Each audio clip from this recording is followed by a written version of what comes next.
Plaisir d'animer cette table ronde autour de ce thème-là.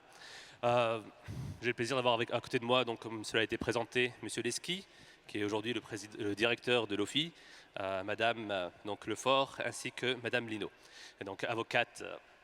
Donc, Madame Lefort, ancienne juriste pour France Terre d'Asile, Madame Lino est avocate des droits des étrangers, et Madame Lino, avocate donc également à la Cour nationale du droit d'asile.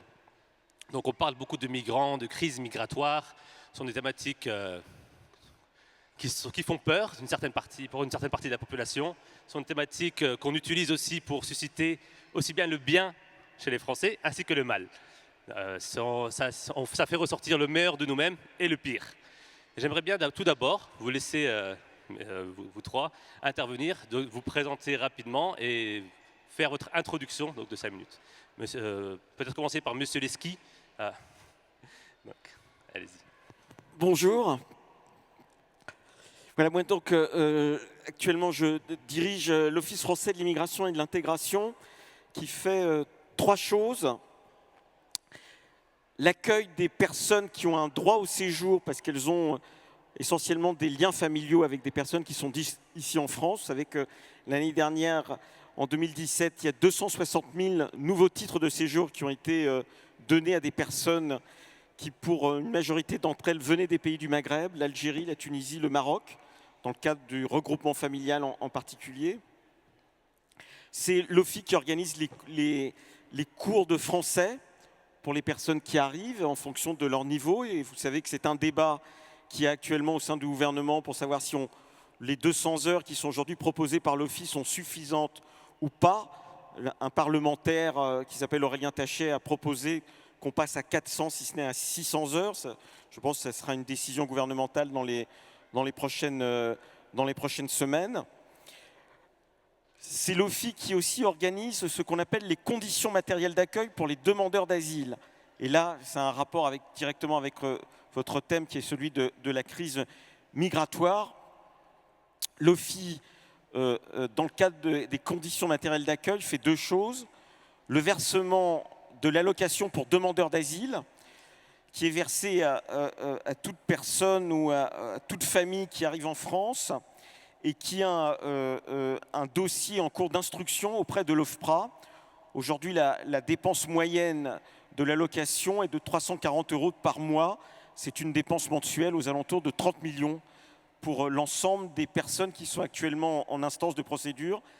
Actuellement, il y a 120 000 personnes, 122 000 personnes qui relèvent de l'allocation pour demandeurs d'asile. Et dans le cadre des conditions matérielles d'accueil, c'est l'OFII qui gère le parc d'hébergement. Le parc d'hébergement, il est aujourd'hui de 84 000 places. Il était de 44 000 places en 2012. Et vous voyez la progression importante ces 5 dernières années qui a un rapport avec la pression migratoire.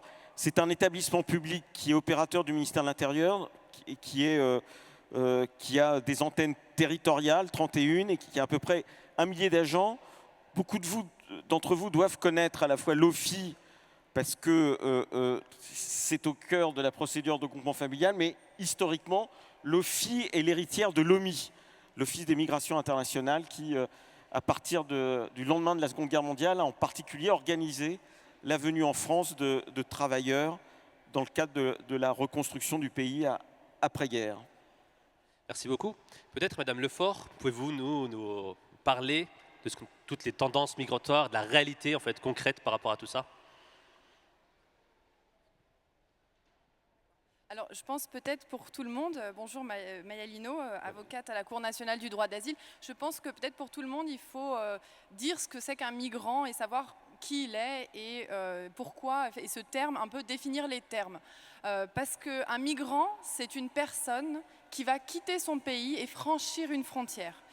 Et c'est pour ça qu'on parle, et on parle aujourd'hui beaucoup de crise migratoire, c'est-à-dire que des personnes qui ont franchi leurs frontières de leur pays d'origine arrivent en Europe.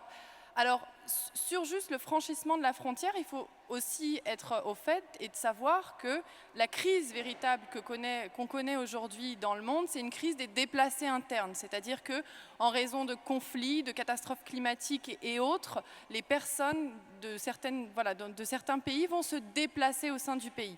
On connaît très bien le cas syrien. Le cas syrien, c'est 4 millions de personnes qui ont quitté la Syrie pour aller se réfugier dans des pays voisins ou aller jusqu'en Europe. Toujours sur le cas syrien, les déplacés internes, ceux qui restent en Syrie, il y en a 7 millions. Donc, je pense qu'il est important aussi de donner des définitions et de comprendre dans quoi elles s'inscrivent. Donc le migrant, c'est une personne qui par choix, par contrainte ou par nécessité va quitter son pays et va essayer de trouver sécurité ou autre dans un autre pays.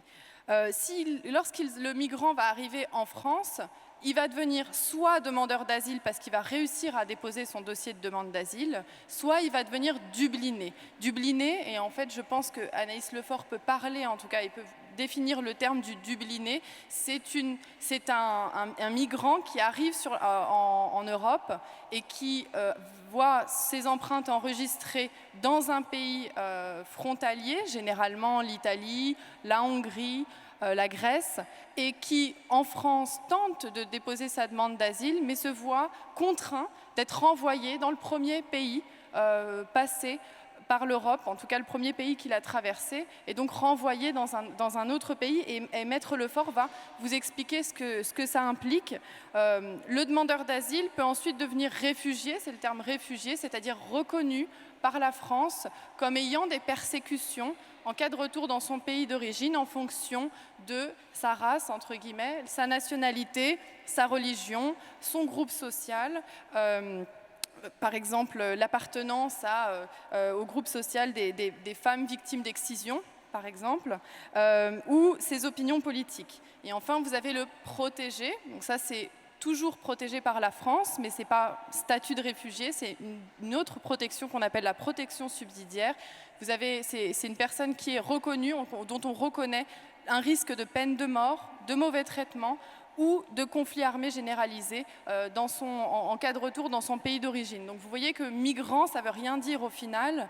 On n'a pas seulement des migrants, mais on a des demandeurs d'asile, des dublinés, des réfugiés et des protégés. Donc il faut faire attention de bien voir quel terme on utilise. Peut-être pour le Dublin. D'accord. Ok. Alors juste sur cette crise migratoire, parce qu'il faut comprendre en fait que c'est un terme qui est énormément utilisé aujourd'hui dans les médias, et de savoir si on est face à une crise migratoire. Déjà, la première chose, cette crise migratoire vis-à-vis de l'Europe, on n'a pas de mécanisme de comptage. Donc on ne peut pas savoir précisément combien de personnes arrivent sur le territoire européen, combien arrivent à demander l'asile, combien sont dublinés, donc renvoyés depuis la France vers l'Italie, la Grèce ou la Hongrie, etc. C'est quelque chose qui reste assez compliqué, mais néanmoins on sait que la migration mondiale représente que 3% de la population mondiale. Donc on n'est absolument pas sur quelque chose qui serait une crise terrible, et d'autant plus que cette migration mondiale, ces 3%, se concentrent en fait sur les pays en provenance des pays du Sud vers les pays du Sud. Et on voit des pays comme le Liban, par exemple, par rapport à la crise syrienne, qui accueille plus de 1 million de Syriens sur son territoire, alors que le Liban ne comprend que 4 millions d'habitants. Ou on voit le Pakistan, qui accueille sur son sol, ou le Bangladesh, la quasi-totalité, en tout cas, de nos migrants à nous, c'est-à-dire nos demandeurs d'asile ou nos dublinés, sur leur territoire, à l'échelle d'un seul pays. Donc, à mon sens, cette crise, ce n'est pas une crise qui vise l'Europe, mais c'est une crise mondiale. Et aujourd'hui, c'est un échec, en tout cas, de la politique et du système d'asile européen, puisqu'on compte 510 millions d'habitants en Europe. Et je pense que pour 2017, on a eu 650 000 arrivants. Je pense qu'on peut arriver aujourd'hui à les accueillir, à instruire véritablement leur demande d'asile, et que ce n'est pas un chiffre c'est pas une invasion, loin de là par rapport au nombre par habitant. Juste pour vous donner aussi une idée et en terminer ainsi, un demandeur d'asile, c'est par rapport à la densité par habitant. Nous, en France, on a un demandeur d'asile pour 1000 habitants. En Grèce, ils sont à 5 pour 1000 habitants, et en Allemagne, ils sont à 9 pour 1000. Donc en plus, la France, dans le cadre européen, on n'a pas beaucoup de nouveaux arrivants. Et en plus, sur l'échelle du monde, c'est rien du tout. Donc voilà, juste pour remettre un petit peu en ordre ces différents concepts, et également ma position sur la crise migratoire. Merci, Maître. Il n'en est pas une, mais peut-être que Anaïs Lefort peut continuer sur les différentes politiques migratoires. Bonjour à tous. Moi, j'ai fait le choix, puisque le thème de la table ronde est assez large, j'ai fait le choix absolument partial de vous parler de 3 sujets liés à mon expérience et à ce que je constate aujourd'hui dans la politique migratoire et dans les grandes tendances migratoires. Ces 3 sujets sont interconnectés, bien sûr, mais sont très différents, donc je serai assez rapide et puis peut-être qu'on aura l'occasion d'avoir des échanges sur ces sujets. Le premier, c'est ce que vous disait Maya, c'est ce qu'on appelle le Dublin. C'était assez méconnu, ou en tous les cas assez peu usité il y a encore 2 ans. Et comme vous l'expliquait Maya, c'est un système en fait européen qui a été créé déjà il y a un certain nombre d'années et qui concrètement dit quel État va être responsable pour étudier la demande d'asile d'une personne qui arrive sur le territoire des États européens. Et aujourd'hui, et c'est pour ça que je souhaitais vous en parler, c'est une utilisation massive du règlement Dublin. Et donc aujourd'hui, toutes les personnes qui arrivent sur les frontières extérieures, puisque évidemment, quand on arrive d'Afghanistan, du Soudan, etc., on arrive rarement par la Suède ou par l'Angleterre. Donc on arrive concrètement par les Balkans, par l'Italie, par la Grèce ou encore par l'Espagne. Et donc aujourd'hui, le système de Dublin fait que la personne qui arrive en France, en Suède ou en Norvège, mais qui aura eu ses empreintes enregistrées lors d'un passage de frontière ou en débarquant d'un bateau en Italie, eh bien, se verra dans l'obligation de retourner dans le pays où elle a ses empreintes pour voir sa demande d'asile instruite. Donc aujourd'hui en France, on a énormément de personnes qui ne peuvent pas faire leur demande d'asile en France puisque l'État considère qu'elles doivent retourner. Voilà, aujourd'hui c'est principalement en Italie, également en Allemagne, en Pologne. Et donc concrètement, les personnes ne peuvent pas faire leur demande d'asile en France. Je reparlerai des Dublins à l'occasion de mon point sur la rétention, mais c'est vraiment quelque chose qu'il faut que vous gardiez en tête, c'est qu'aujourd'hui, et vous le constatez aussi peut-être si vous êtes autour de Paris, il y a beaucoup de campements qui se créent parce que c'est aussi des gens qui ont des difficultés particulières pour accéder aux conditions matérielles. On pourra peut-être échanger là-dessus avec l'OFI. Il est très difficile pour eux concrètement d'avoir des conditions de matériel qui leur garantit d'avoir un logement et qui les protège éventuellement contre un éloignement. Mon deuxième point, c'est sur les mineurs, puisque depuis quelques années, c'est un phénomène assez récent, depuis une dizaine d'années, mais qui augmente, on va dire, depuis environ 2 ans. Nous avons sur le territoire des États européens de plus en plus de mineurs isolés étrangers. Alors, qui sont-ils ? Donc, ce sont des mineurs qui sont isolés, c'est-à-dire qu'ils n'ont pas de membres de leur famille avec eux, et qui sont donc étrangers. Ils viennent en France, en Europe, et donc, vous le savez, quand nous sommes en France, que l'on soit un enfant étranger ou un enfant français, si l'on n'a pas de parents ou si l'on est maltraité dans le cas des enfants français, l'État français doit nous prendre en charge au titre de notre minorité. Et donc aujourd'hui, on a un phénomène vraiment grandissant, une arrivée plus importante de jeunes, de mineurs, principalement entre 15 et 17 ans, mais de plus en plus, nous voyons des jeunes vraiment très jeunes, 11 ans, 12 ans, qui arrivent seuls sur le territoire. Et aujourd'hui, et moi je suis extrêmement critique évidemment des conditions d'accueil de ces jeunes, puisque aujourd'hui, comment ça se passe quand on est un mineur et qu'on arrive et qu'on veut être pris en charge par l'État français ? On passe par une procédure d'évaluation qui a été déléguée à des associations comme France Terre d'Asile. Et concrètement, le jeune va subir un entretien d'environ 20 minutes où une personne formée pendant 2 jours à ce que c'est l'évaluation d'un mineur devra déterminer si la personne à qui elle pose des questions pendant 20 minutes est mineure ou non. Sachant que, vous le comprenez, quand on vient d'Afghanistan, de Guinée ou autre, on n'arrive pas toujours, on n'arrive même jamais avec son passeport ou avec un acte de naissance ou avec une carte d'identité. Donc il est très très difficile pour ces jeunes d'établir par des documents leur minorité. Donc on passe par une évaluation sociale, voire des tests osseux qui sont absolument pas fiables pour déterminer ou non leur minorité. Ensuite, quand ils ne sont pas pris en charge, ils sont remis à la rue. Et ceux qui sont pris en charge, et là aussi je suis très critique, beaucoup sont laissés, n'ont pas une prise en charge adaptée à leurs conditions de mineurs et à leur vulnérabilité en tant que mineurs étrangers. C'est-à-dire que vous avez des jeunes qui sont laissés à l'hôtel sans accompagnement éducatif et on a encore malheureusement des drames qui se passent régulièrement. Pour n'en citer qu'un seul, il y a environ 1 ou 2 semaines, on a retrouvé dans la Seine un jeune qui s'est suicidé. Alors qu'il avait fait déjà plusieurs tentatives de suicide, mais malheureusement à chaque sortie de l'hôpital psychiatrique, n'ayant aucun suivi éducatif, il se retrouvait à l'hôtel seul et il a fini par mettre fin à ses jours. Voilà. Et pourtant lui avait pu effectivement être reconnu mineur. Donc il y a aussi tous ceux qui sont laissés à la rue et qui ne sont pas reconnus mineurs. Pour vous donner un exemple, j'en avais encore un ce matin à mon cabinet, qui a pourtant une carte d'identité de mineur qui a été authentifiée vraie, mais il avait aussi un acte de naissance qu'on lui a donné, et là il a été authentifié faux. Donc on se base sur ce faux document pour dire que tout ce qu'il va dire après va être faux. Et donc il est remis à la rue en 24 heures. Voilà pour les mineurs, et je terminerai par un dernier point sur le sujet de la rétention. Donc moi, j'ai travaillé en tant que juriste dans des centres de rétention. Je pense que la plupart de vous, vous avez à peu près tous connaissance peut-être de ce que c'est qu'un centre de rétention. En gros, c'est un centre fermé qui ressemble de très près à une prison qui ne dit pas son nom, où l'on enferme des étrangers en situation irrégulière, mais également des demandeurs d'asile en procédure Dublin, comme je vous l'ai expliqué, qu'on enferme dans ces centres pour les renvoyer dans le pays, soit de nationalité, soit le pays où ils devraient faire leur demande d'asile. La rétention, aujourd'hui, c'est un outil massif de politique migratoire en France, qui est beaucoup plus utilisé que dans les autres pays européens. Aujourd'hui, la durée, elle est de 45 jours maximum, mais nous avons en ce moment un projet de loi qui est en discussion et qui va aggraver de manière vraiment dramatique les conditions de rétention, puisque nous passons d'un délai de 45 jours à un délai maximum d'environ 130 jours.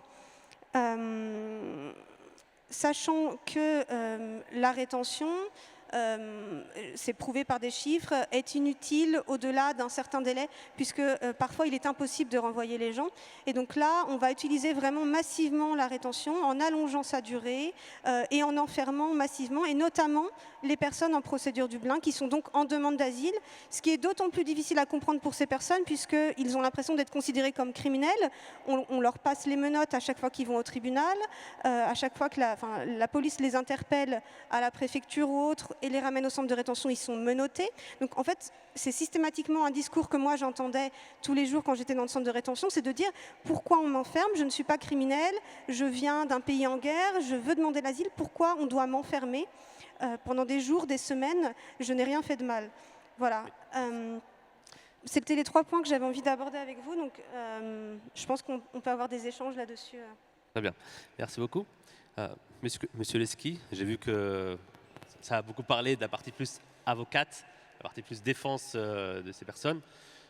Ça a parlé aussi de votre office. Donc, comment pouvez-vous répondre à tout ça? Je pense qu'il faut... D'abord, il faut dire que la France reste un pays particulièrement accueillant par rapport à l'ensemble des pays d'Europe. Et qu'aujourd'hui, la situation spécifique de la France, c'est qu'il y a à peu près entre 2 et 3 millions de personnes qui sont rentrées en Europe ces 4 dernières années. Et une partie de ces personnes qui sont rentrées en Europe ont été déboutées de l'asile dans ces différents pays d'Europe. Il ne faut jamais oublier que quand on dit par exemple qu'il y a 2 millions de personnes qui sont rentrées en Allemagne, ce n'est pas 2 millions de personnes accueillies en Allemagne. L'Allemagne a examiné 1,5 million de dossiers de demande d'asile et elle a débouté 500 000 personnes de la demande d'asile. Et la France se trouve donc dans une situation où, après coup, elle est impactée par la pression migratoire qui s'est faite ces dernières années. Et c'est effectivement ce qu'on est en train de voir. Pourquoi la France est impactée après coup? Parce qu'on a un système européen qui n'est pas harmonisé. Et je vais vous illustrer en chiffres et en même temps, vous verrez en quoi la France reste un pays particulièrement accueillant par rapport à d'autres pays d'Europe. En Allemagne, un demandeur d'asile qui est afghan et qui souhaitent la protection de réfugiés n'aura une réponse positive qu'une fois sur 2. En France, les demandeurs d'asile afghans ont une réponse positive qui est de l'ordre de 8 à 9 fois sur 10. Les Afghans qui sont déboutés en Allemagne, aujourd'hui, et en particulier ces jeunes hommes, puisque c'est essentiellement une demande masculine, ils cherchent ce qu'on appelle un pays de rebond, et ils arrivent en France, où globalement on a une législation, tant du point de vue de la reconduite, et j'y reviendrai, que du point de vue des prestations sociales, que du point de vue du système global social, reste meilleur que par rapport à ce qui peut exister dans d'autres pays, et qui pourtant apparaissent pour ces migrants comme des Eldorado possibles. On ne peut pas comprendre ce qui se passe à Calais si on n'a pas en tête que les personnes qui veulent absolument passer en Angleterre veulent passer dans un pays où il n'y a pas d'inspection du travail, où les contrôles par rapport au travail au noir sont particulièrement bas et où le taux d'exploitation des migrants est particulièrement élevé. Et en même temps, ils veulent absolument y passer parce qu'ils ont ce sentiment qu'ils pourront accéder à une autre situation économique.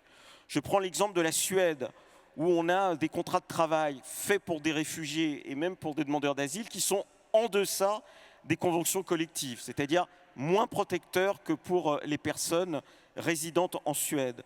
Je prends par exemple l'Allemagne, où on a inventé des contrats particuliers qui sont inférieurs à ce qu'on pourrait appeler le salaire minimum, sachant qu'on est dans un pays où le salaire minimum n'existe pas. On pourrait rajouter le fait que la France autorise le rapprochement familial pour toutes les personnes qui sont réfugiées immédiatement, alors que dans l'ensemble des pays du Nord et en Allemagne, on est en train de reculer la possibilité pour les personnes d'accéder à un rapprochement familial dès lors qu'elles ont le statut de réfugié. Et donc je dis que la France reste particulièrement accueillant. On le voit, par exemple, en ce qui concerne l'allocation pour demandeurs d'asile, j'en ai parlé tout à l'heure, puisqu'on a un certain nombre de pays où on n'a jamais d'allocation pour demandeurs d'asile versée en numéraire, mais simplement versée en nature. Je prends sur la question de la reconduite, où là on a aujourd'hui une discussion qui est en cours avec le projet de loi. La France propose de passer le temps de rétention, comme on dit, de 45 à 90 jours. Il est en moyenne de 18 mois en Allemagne, il est illimité en Angleterre. On voit bien la différence. Si on mesurait la capacité d'accueil et l'ouverture d'un pays à la durée de rétention, la France fait partie des pays les plus accueillants sans discussion possible. Je me permets juste d'intervenir, puisque évidemment la durée est à prendre en compte, mais quand je parle d'utilisation massive, c'est aussi justement pour nous différencier des pays européens qui n'utilisent pas la rétention de manière massive. Donc en effet, en Allemagne, ce sont des durées plus longues, en effet en Angleterre également. Ce sont également des centres beaucoup plus adaptés, puisque certaines personnes placées en rétention en France nous racontent comment ça se passe dans les autres pays. Ce sont des centres où ils se sentent mieux puisqu'ils ont des activités, c'est plus grand, ils ont plus d'autonomie, alors qu'en rétention, ils ne peuvent absolument rien faire, ils ne peuvent même pas se faire à manger, ils n'ont même pas le droit d'avoir leur téléphone dès lors qu'il y a un appareil photo dessus, donc autant dire qu'ils ne peuvent jamais avoir leur téléphone. Donc il faut aussi regarder ça, et il faut aussi regarder le chiffre de rétention, le nombre de personnes que l'on enferme. Si vous regardez les chiffres européens, la France est le pays où l'on enferme le plus, avec une durée de rétention plus courte certes, mais où l'on enferme le plus. Donc les chiffres aujourd'hui, en comptant donc métropole et hors métropole, on est à 50 000 personnes. Vous ne retrouverez jamais ces chiffres en Allemagne ou en Angleterre. Donc je trouve que c'est toujours un argument donné par le gouvernement. Écoutez, et donné par ceux qui... Vous avez le droit d'avoir votre point de vue, je vais continuer. La France, c'est 14 000 reconduites l'année dernière, en 2017, reconduites forcées. L'Angleterre, c'est 30 000. L'Allemagne, c'est un peu plus de 30 000. La France est un des pays d'Europe qui reconduit le moins de manière forcée de l'autre côté, de sa frontière. Il faudrait y rajouter que dans ces 14 000, on a beaucoup de personnes qui sont reconduites et qui viennent de l'Est de l'Europe. La dernière chose, c'est qui demande l'asile en France et pourquoi il y a sur 100 000 personnes qui ont demandé l'asile en France en 2017, simplement 43 000 qui l'ont obtenu. C'est lié au type de personnes qui veulent absolument venir en France par rapport à ce qui existe dans d'autres pays. Le fait qu'il y ait si peu de demande d'asile en France n'est pas liée au fait que la France mettrait à sa frontière des personnes pour empêcher de rentrer.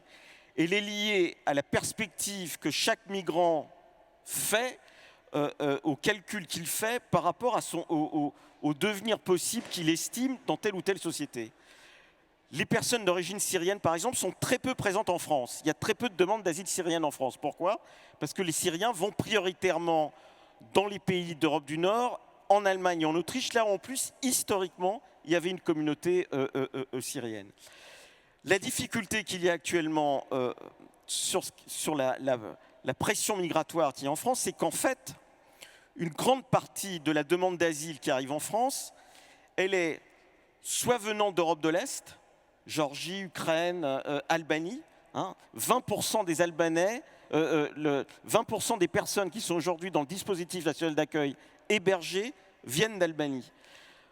Le deuxième grand groupe, c'est les personnes qui viennent du Maghreb et de l'Afrique de l'Ouest. On a là des personnes qui, parce qu'elles n'ont pas réussi à avoir un visa, par exemple, des personnes qui viennent d'Algérie. L'Algérie, c'est l'année dernière 440 000 visas donnés par la France, mais c'est en même temps des milliers de jeunes Algériens en particulier qui veulent absolument venir en France hors visa, et une fois qu'ils arrivent ici, déposent une demande d'asile. Alors si juste, je peux me permettre juste de rebondir là-dessus. Je vais essayer de terminer parce que comme, voilà, par exemple, en Italie aujourd'hui, la première nationalité qui arrive sur les côtes italiennes, ce sont des Tunisiens. Et la perspective qu'ont ces jeunes Tunisiens, pour des raisons aussi liées de langue, c'est de venir absolument en France. Le troisième groupe, c'est effectivement l'Afghanistan et le Soudan, avec la difficulté que nous avons, qui est, comme vous dites, Dublin, mais Dublin en soi, ça ne veut rien dire. Les personnes qui sont déboutées en Allemagne sont des Dublins. Elles viennent en France parce qu'elles savent que si elles arrivent à se maintenir sur le territoire français 18 mois, elles pourront redemander l'asile en France, et elles ont beaucoup plus de chances de l'obtenir qu'elles ne l'avaient en Allemagne. Et c'est là la difficulté européenne, c'est qu'on voit bien que l'absence d'harmonisation des politiques européennes fait aujourd'hui que la crise arrive pays par pays, dans une absence en réalité de mécanismes solidaires contraignants, et ce qui fait aussi que sur les 27 pays, il n'y a que 3 ou 4 pays d'Europe qui supportent et qui s'engagent dans l'accueil effectif de ceux qui sont rentrés dans le territoire européen. Bien. Merci Didier Lesky. Donc, alors juste pour rebondir, c'est vrai que quand on a pour le coup des chiffres sur les demandes d'asile par nationalité, et l'OFPRA, donc l'Office française de protection des réfugiés et des apatrides, qui est l'administration française qui va instruire toutes les demandes d'asile, émet en fait chaque année un rapport d'activité. Donc c'est faux. Le premier pays de demande de nationalité selon le rapport d'activité de l'OFPRA, c'est l'Afghanistan, donc un pays en guerre. Le deuxième, c'est le Soudan. Le troisième, l'Albanie. Le quatrième, la Syrie. Et le Maghreb n'apparaît pas, en tout cas, dans la demande d'asile de zone géographique. En tout cas, pour l'instant, pour moi, c'est Afghanistan, Soudan, Algérie, Syrie. Alors, la demande d'asile, nous, les avocats de la Cour nationale du droit d'asile, on est en grève des audiences, c'est-à-dire qu'on refuse de plaider depuis le 13 février. Pourquoi? Parce qu'il y a un projet de loi asile-immigration qui est en discussion et qui va passer en discussion à l'Assemblée nationale le 4 avril.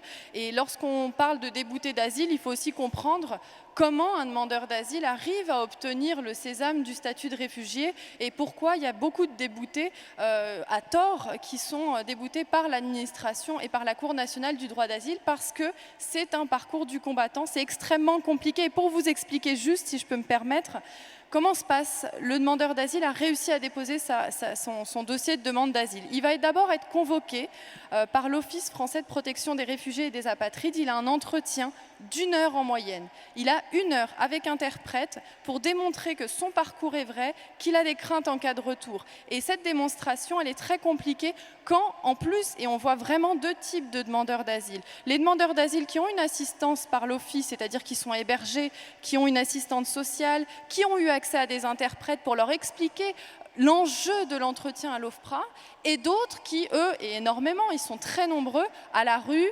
sans assistante sociale, sans interprète, qui ne comprennent pas l'enjeu en fait de ce premier entretien à l'Office français de protection des réfugiés et des apatrides, et qui en plus, et on le sait, les demandeurs d'asile qui viennent la plupart du temps les plus vulnérables, c'est-à-dire par la mer, par la terre, qui ont vécu des traumatismes, et ça a été vraiment médiatisé sur la Libye, et il y en a énormément qui ont été torturés, qui arrivent avec des stress post-traumatiques terribles et qui sont en décompensation et qui doivent en plus faire face à un officier de protection qui a en moyenne une trentaine d'années, qui a 1 heure, qui en a fait déjà 2 le matin et qui doit y aller à la chaîne et qui doit raconter à ce moment-là sans suivi psychiatrique, etc., à nouveau repasser sur des phases de torture, de viol. On sait que c'est compliqué et c'est très difficile. Il y en a beaucoup qui ratent ce coche-là et ensuite passent devant les juges de la Cour nationale du droit d'asile. Il faut savoir que ce projet de loi, pourquoi on est en grève contre ce projet de loi? Parce qu'il préconise un certain nombre de mesures innovantes, dont, vous avez compris, l'entretien à l'OFPRA est indispensable. Maintenant, on convoquait à l'entretien par lettre recommandée avec accusé de réception. Aujourd'hui, le gouvernement veut les convoquer par SMS ou par email. C'est affligeant de se dire face à une population aussi vulnérable, on va utiliser des moyens électroniques et informatiques qui ne sont pas, en tout cas, dont on comprend que c'est pas faisable d'être sûr qu'un demandeur d'asile a reçu sa convocation. Pareil pour la décision de l'OFPRA, ça sera envoyé aussi, on propose par SMS, par email. Et vous savez que la décision de l'OFPRA ouvre droit un recours pour saisir la Cour. Donc si le demandeur d'asile ne reçoit pas sa décision négative, il ne peut pas saisir la Cour nationale du droit d'asile et donc il sera débouté. Et ils font partie de ces gens qui n'ont pas réussi à saisir la Cour nationale du droit d'asile et être déboutés. Je sais qu'on n'a plus que 3 minutes, mais juste pour vous dire également que le gouvernement prévoit de réduire aussi le délai de recours pour saisir le juge de l'asile. Il est normalement de 1 mois et maintenant il va passer à 15 jours. Et cela, c'est pour créer des déboutés supplémentaires, des personnes qui n'ont pas réussi à saisir le juge de l'asile et qui pourtant ont de véritables craintes en cas de leur retour dans leur pays.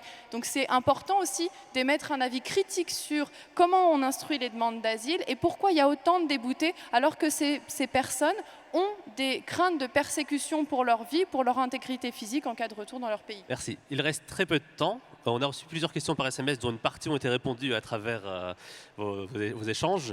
Ce que j'aimerais maintenant, c'est si vous pouviez faire une conclusion assez rapide. Et en même temps, une question qui n'a pas été répondue, c'est est-ce que la religion est un critère pour le droit d'asile et en quoi ça influence en fait, une personne qu'on lui accorde le droit d'asile ou pas? Je pense que vous avez des exemples assez concrets qu'on nous sort. Alors ce n'est pas un critère, mais ça fait partie de la Convention de Genève, c'est-à-dire que la Convention de Genève protège toute personne qui craint par rapport à sa religion. Donc on a les changements de religion, voilà, les conversions. Ou une minorité religieuse. Les grands mouvements, voilà, on a vu les Rohingyas religieuses, ça va être concrètement par exemple les pays musulmans où être chrétien implique de subir des persécutions, donc notamment l'Iran. Il y a également les Coptes d'Égypte. Voilà, il y a Donc pour conclure, je vous laisse faire le tour, s'il vous plaît. Pour conclure, moi je suis personnellement assez inquiète de la politique européenne et française que l'on voit pointer le bout de son nez et voilà, quand j'entends dire que la France, en comparaison à d'autres pays, est quand même exemplaire ou en tous les cas meilleure que les autres, moi j'ai la tendance à essayer de voir le mieux plutôt que de comparer à ce qui se fait de pire, puisque en Union européenne, oui, nous avons la Hongrie, nous avons la Pologne, des États profondément racistes avec des politiques migratoires absolument catastrophiques. Moi j'émets beaucoup d'inquiétudes et j'espère que vous, en tant que citoyens, vous serez attentifs à ça et notamment dans vos votes, puisque c'est aussi ça qui est important. Exactement, moi je pense que l'échec de cette politique doit être faite au niveau évidemment européen et pas uniquement au niveau de la France. Pour moi c'est un vrai échec qui propose des gagnants. Les grands gagnants, ce sont ceux qui construisent la forteresse européenne, à savoir les agences Frontex qui sont aux portes de l'Europe et qui représentent aujourd'hui 300 millions d'euros de budget. Les entreprises privées qui permettent de protéger notre Europe. Aujourd'hui, il n'y a plus qu'un seul bateau en mer Méditerranée, SOS Méditerranée, qui sauve les migrants en mer. Et les réseaux de passeurs sont aussi les grands gagnants qui utilisent en tout cas ce trop-plein de sécurité pour passer dans les failles et augmentent leur prix pour le passage. Et les grands perdants, c'est nous, le contribuable européen, puisqu'on perd énormément d'argent dans ces politiques, en tout cas de fermeture européenne. Et évidemment, les grands perdants sont les migrants. On a 3000 morts recensés en Méditerranée cette année. En 2015, il y en avait plus de 5000. Fermer nos frontières, pour moi, au-delà du drame que cela peut entraîner, ça alimente l'insécurité du monde puisque la migration est un facteur de développement des pays du Sud et donc de stabilité. Merci. Monsieur Leski. Oui, moi je voudrais faire appel à d'abord remercier Musulmans de France pour aborder ce type de questions. Je pense qu'il y a un enjeu important pour les musulmans de France à s'investir sur la question de l'accueil et en même temps de montrer qu'à partir de sa foi, comme il y a un islam social qui peut participer, comme le font d'autres courants religieux en France, à l'effort d'accueil qui est soutenu par l'État. Mais je crois que c'est une démonstration essentielle et qui peut être en plus d'un intérêt extrêmement utile pour les administrations comme pour l'OFII, parce que bien évidemment, on sait qu'il y a beaucoup de personnes qui viennent de pays musulmans, on l'a parlé de Syriens en particulier, mais d'autres personnes. Je crois que la capacité que vous pourrez avoir de montrer que à partir de votre foi, vous êtes capable d'accueillir tout le monde, d'aider à cet accueil, comme le font par exemple les églises, les paroisses, etc. Je crois que c'est une démonstration qui participera ici d'une très belle construction de la République. Merci beaucoup. Merci Anaïs Lefort, merci Maya Lino et merci Didier Leski pour cette intervention. Et merci à tous pour votre écoute.